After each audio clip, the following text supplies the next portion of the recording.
అందరికీ నమస్తే అండి. సినిమా డైలాగులు చెప్పాలంటే మా రోజా గారి తర్వాతే. ఆవిడ ఒక్కొక్కసారి ఎందుకు మాట్లాడుతుందో ఆవిడకే అర్థం కాదు. ఇప్పుడు మెగా డిఎస్సి గురించి నిన్న కొన్ని నిరసన కార్యక్రమాలు చేశారు కదా! అందులో భాగంగా ఆవిడ మాట్లాడుతూ, నారా లోకేష్ గారిని ఉద్దేశించి టైము, డేటు నువ్వు చెప్పు మేము వచ్చేస్తాం అంట. అసలు జగన్మోహన్ రెడ్డి దమ్మేంటో తెలియాలంటే సోనియా గాంధీ గారిని అడగండి, చంద్రబాబు నాయుడు గారిని అడగండి. మామూలుగా ఉండదు. అప్పట్లో ఢిల్లీని గడగడలాడించేసాడు. ఇలాంటి డైలాగులన్నీ చెప్పుకొస్తున్నారు. ఒకసారి ఏమని మాట్లాడుతున్నారో వినిపిస్తుంది చూడండి. డిమాండ్ చేస్తున్నారని కూడా ఈ సందర్భంగా తెలియజేసుకుంటున్నాం. మంచిది. ముఖ్యంగా ఈ రోజు మేము ఇక్కడ ఈ డిఎస్సి పేపర్ లీకేజ్ మీద సిబిఐ విచారణ జరపాలని డిమాండ్ చేస్తున్నాం. అలాగే ఈ డిఎస్సి పేపర్ లీకేజ్ కి కారణమైన విద్యాశాఖ మంత్రి నైతిక బాధ్యత వహించి రాజీనామా చేయాలని డిమాండ్ చేస్తూ ఉద్యమాన్ని చేపట్టడం జరిగింది.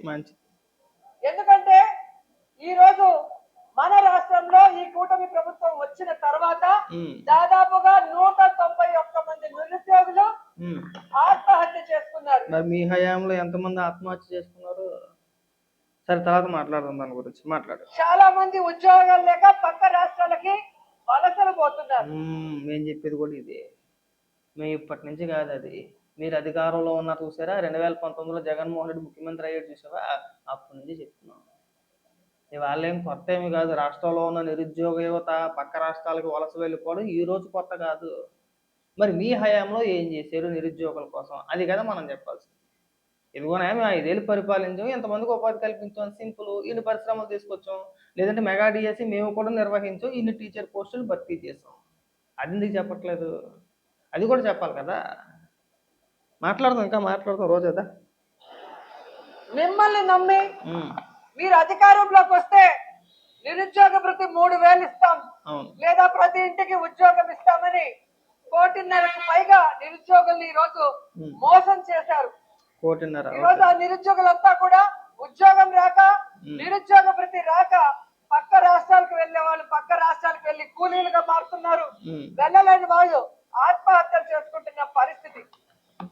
ఈ రోజు మెగా డిఎస్సిలో ఏ విధంగా పేపర్ లీకేజ్ జరిగింది, ఏ విధంగా ఎగ్జామ్ పెట్టకుండా స్పోర్ట్స్ కోటాలో రిక్రూట్మెంట్ చేసే ముందు ఒక 420 జీవోనిచ్చి రిక్రూట్ చేసుకుని ఆ తర్వాత ఆ జీవోని క్యాన్సిల్ చేశారో మీకే అర్థమైంది.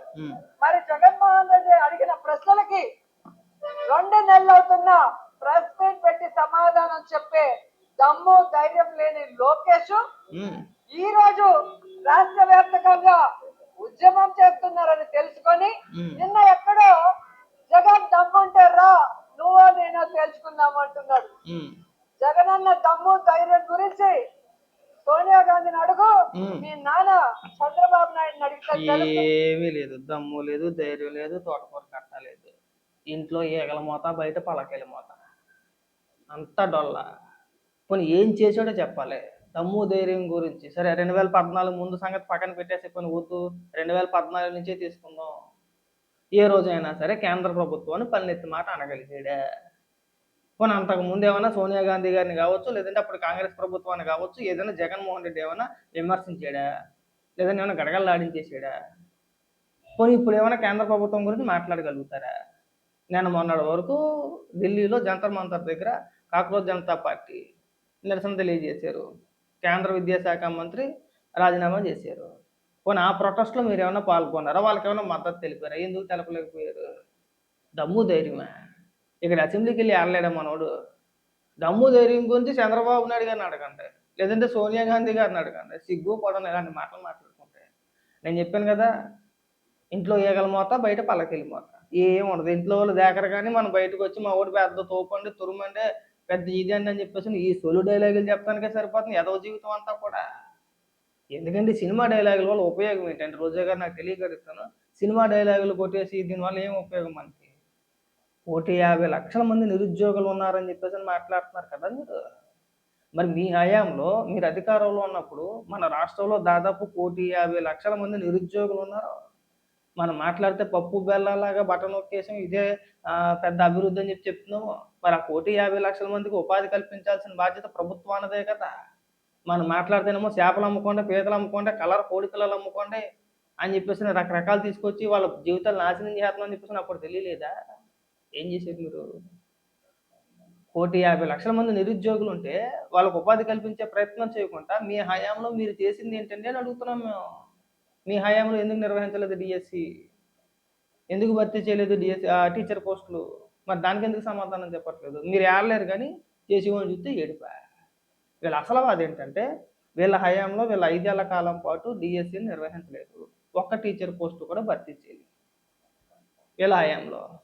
ప్రభుత్వం ఏర్పడిన తర్వాత 2025 డిఎస్సి రిలీజ్ చేశారు, ఎగ్జామ్స్ కండక్ట్ చేశారు, దాదాపు 16,000 టీచర్ పోస్టులు భర్తీ చేశారు. సో ఇప్పుడు ఎవరికి మంచి పేరు వచ్చిందండి? ప్రభుత్వానికి. అది వీళ్ళు ఓర్చుకోలేక మనం 5 ఏళ్ల కాలం పాటు చేయలేకపోయాం, వీళ్ళు రాగానే 16,000 టీచర్ పోస్టులు భర్తీ చేశారు. సో మనకి గ్రౌండ్ లెవెల్లో దెబ్బడిపోద్ది. దీన్ని ఏదో రకంగా దీనిపైన బురద చల్లాలి. ఇది అక్రమమనో, అన్యాయమనో, పేపర్ లీకనో, ఇంకొకటనో నిరుద్యోగ యువతలో మనం ఒక రకమైన విష ప్రచారాన్ని తీసుకెళ్ళిపోవాలి. అదే ప్రయత్నం కనబడుతుంది మాకు. మీరు చేసి కదా మాట్లాడాలి. మీరు చేయకుండా అసలు మీకు మాట్లాడే రైట్స్ ఎక్కడ ఉన్నాయండి నాకు తెలియక అడుగుతాను. అది చెప్పండి పోనీ. మీరు 5 ఏళ్ళు నిరుద్యోగ యువతను గాలికి వదిలేసి అసలు డిఎస్సి పేరే ప్రస్తావించకుండా టీచర్ పోస్టులు భర్తీ చేయకుండా మీరు 5 ఏళ్ళు గాలికి వదిలేసి వాళ్ళు వచ్చి సినిమా డైలాగ్ చెప్తుంటే సిగ్గనిపించట్లేదా? పైగా పెద్ద పెద్ద ఉపన్యాసాలు. నారా లోకేష్ కూడా ఈ సందర్భంగా తెలియజేస్తున్నా, నీకు జగనన్న అవసరం లేదు. ఈ రోజు రాష్ట్ర వ్యాప్తంగా ఏ జిల్లాకు వెళ్ళినా మా నాయకులు కనిపిస్తారు. చెప్పు, ఆగిపోయేదే?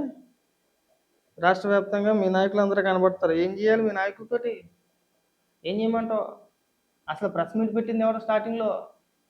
ఆ డిఎస్సి అభ్యర్థులు ఎవరైతే ఉన్నారో, ఉద్యోగాలు రాని అభ్యర్థులు ఎవరైతే ఉన్నారో వాళ్ళందరినీ తీసుకొచ్చి కూర్చోబెట్టి ఒక ప్రెస్ మీట్ పెట్టి డిఎస్సిలో అవకతవకలు జరిగినాయి అని చెప్పేసి ప్రెస్ మీట్ పెట్టింది ఎవరు? జగన్మోహన్ రెడ్డి కాదా? అదే జగన్మోహన్ రెడ్డి వెళ్ళటానికి ఏమైందండి? ఏ నామూషియా? జగన్మోహన్ రెడ్డి మాత్రం రాడట. సవాళ్ళు ఇస్తారట, జగన్మోహన్ రెడ్డి మాత్రం రాడట. అక్కడ ఇక్కడ వద్దు, ఎందుకు ఊరికే గాల్లో కత్తులు తిప్పేసుకుని మీరు అక్కడికి వచ్చేయండి మేము ఇక్కడికి వచ్చేస్తాం, మీరు ఇక్కడికి వచ్చేయండి మేము అక్కడికి వచ్చేస్తాం, మా నాయకులు వస్తారు, వాళ్ళు వస్తారు, వీళ్ళు వస్తారు, పేరు నాని వస్తాడు, అంబటి రాంబాబు వస్తాడు, ఇవన్నీ వద్దండి. ఈ సంతంతా మాకెందుకు? రేపు ఆగస్టు చివరి వారంలో అనుకుంటా, ఆగస్టు 15 దాటిన తర్వాత ఆగస్టు నెలలో, ఆగస్టు చివరిలో ఖచ్చితంగా అసెంబ్లీ సమావేశాలు జరుగుతాయని చెప్పేసి ఒక వార్త వచ్చింది. రైట్, మంచి అవకాశం. డిఎస్సి పైన మీరు చర్చించడానికి, ప్రభుత్వాన్ని ప్రశ్నించడానికి మీకు మంచి అవకాశం. జరిగే అసెంబ్లీ సమావేశానికి వెళ్ళమనండి జగన్మోహన్ రెడ్డి. అసెంబ్లీలో ప్రశ్నించమనండి. ఏమని మాట్లాడతారో, ఏమని ఆధారాలు చూపిస్తారో మేము చూస్తాం, రాష్ట్ర ప్రజలు కూడా చూస్తారు. సింపుల్ అయిపోయాయి. ఈ మాత్రం దానికి తొల్లగొట్టేసుకోవడం ఎందుకండి? సింపుల్ కదా. మీరు ఎలాగో ఏడలేదు, ఆ విషయం మాకు తెలుసు. ఒకవేళ మీకు చేతనైతే వెళ్ళాలి. ఇన్ని పెద్ద పెద్ద ఉపన్యాసాలు బహిరంగంగా మనం పెద్ద పెద్ద నిరసన కార్యక్రమాలు చేసి పెద్ద పెద్ద సినిమా డైలాగులు కొట్టే బదులు జగన్మోహన్ రెడ్డి మిగిలిన 10 మంది అసెంబ్లీకి వెళ్ళి అసెంబ్లీలో మాట్లాడమనండి, ఒప్పుకుంటున్నాం మెగా డిఎస్సి పైన. ఒకవేళ ఈ జరగబోయే అసెంబ్లీ సమావేశాలకి జగన్మోహన్ రెడ్డి కానీ వెళ్ళకపోతే మీరు చేసే ఆరోపణలన్నీ కూడా పచ్చి అబద్ధం అని అర్థం. అంతే కదా. ఇప్పుడు 1,50,00,000 మంది నిరుద్యోగులు ఉన్నారండి. అంతకంటే పెద్ద సమస్య ఉందో వైఎస్ఆర్సీపీ పార్టీకి? అంతకంటే పెద్ద సమస్య వేరే లేదు కదా. అంటే వాళ్ళు చెప్పే లెక్క ప్రకారం అంతకంటే పెద్ద సమస్య లేదు. మరి వాళ్ళు భవిష్యత్తు కోసం మీరు ప్రభుత్వం పైన ఇచ్చేస్తున్నారు కదా, ఆరోపణ చేస్తున్నారు కదా డిఎస్సి పైన. మరి ఎంతకంటే మీకు మంచి అవకాశం ఏముంటుందండి? అద్భుతమైన అవకాశం వచ్చింది మీకు. రాష్ట్ర ప్రజల ముందు ఒకవేళ నిజంగా ప్రభుత్వం తప్పు చేసుకుంటే, నిజంగా మీరు ఆరోపించినట్టుగా డిఎస్సిలో అవకతవకలు జరుగుంటే ప్రజల ముందు పెట్టే అవకాశం, అద్భుతమైన అవకాశం వచ్చింది మనకి. రేపు రాబోయే అసెంబ్లీ సమావేశాలకి జగన్మోహన్ రెడ్డి గారిని వెళ్ళమనండి. జగన్మోహన్ రెడ్డి గారు వెళ్ళి డిఎస్సి పైన మాట్లాడితే మీరు చేసే ఆరోపణలో ఎంతో కొంత ఆధారాలు ఉన్నట్లు లెక్క. నిజమేనేమోరా అని చెప్పేసి అనుకుంటారు ప్రజలు. అప్పుడు ప్రభుత్వం కూడా సమాధానం చెప్పుద్ది, అయ్యా లేదయ్యా జగన్మోహన్ రెడ్డి గారు మీరు చేసే ఆరోపణలు ఏవైతే ఉన్నాయో అవన్నీ కూడా వాస్తవాలు కాదు, ఇదిగో అసలు వాస్తవాలు ఇవి, ఇలా నిర్వహించాం, ఇలా జరిగింది, ఎక్కడా కూడా అవకతవకలు జరగలేదని చెప్పేసి ప్రభుత్వం సమాధానం చెప్పుద్ది. ఒకవేళ మీరు ఇక్కడ గాల్లో కత్తులు తిప్పేసి పెద్ద పెద్ద ఉపన్యాసాలు ఇచ్చేసి రేపు జరగబోయే అసెంబ్లీ సమావేశాలకు కానీ మీరు వెళ్ళలేదనుకోండి, ఇప్పుడు మీరు చేసే ఆరోపణలన్నీ కూడా పచ్చి అబద్ధాల కింద లెక్క. అంతే కదా. మరి ఎంతకంటే అద్భుతమైన అవకాశం ఇంకెక్కడ వచ్చిందండి? ఇష్యూ నడుస్తుంది కదా, అసెంబ్లీ సమావేశాలు రాబోతున్నాయి. రైట్, అద్భుతమైన అవకాశం. వెళ్ళండి అసెంబ్లీలో పోరాటాలు చేయండి. అక్కడ ఇక్కడ మీ నాయకులు అంబటి రాంబాబు, పేరు నాని ఎందుకండి మాకు? వాళ్ళు ఎమ్మెల్యేగా కూడా గెలవలేదు. జగన్మోహన్ రెడ్డి శాసనసభ్యుడు, ఎమ్మెల్యే. వెళ్ళమనండి మాజీ ముఖ్యమంత్రి. అసెంబ్లీకి వెళ్తే ఏమన్నా కొడతారా? కొట్టరు. మరి ఇంత అద్భుతమైన అవకాశాలన్నీ వదిలేసుకొని మేము బయట పోరాటాలు చేస్తాం, మీరు వచ్చేయండి అంటే ఎక్కడికి వచ్చేస్తారండి? పోనీ జగన్మోహన్ రెడ్డి గారిని చెప్పమనండి, ఒక టైము ప్లేస్ చెప్పమనండి, మీతో ఎందుకు మాట్లాడతారు? కాబట్టి ఏంటంటే ఇంక ఈ అప్ప భయకోళ్ళు వదిలేసి నీకు చేతనైతే రాబోయే అసెంబ్లీ సమావేశాలకు వెళ్ళి అసెంబ్లీలో నిరూపించాలి. అప్పుడు నువ్వు చెప్పుకోవచ్చు కదా డైలాగు, జగన్మోహన్ రెడ్డి దమ్ము ధైర్యం అని చెప్పేసి. అయ్య బాబు నిజంగా దమ్ము ధైర్యం ఉందరా బాబు అని అనుకుంటాం. లేకపోతే ఇంక ఎప్పటిలాగే ఏం లేదురా బాబు, ఇంట్లో ఎగలు మొత్తం బయట పలకెళ్ళి మొత్తం, అంతకుమించి ఏం లేదు.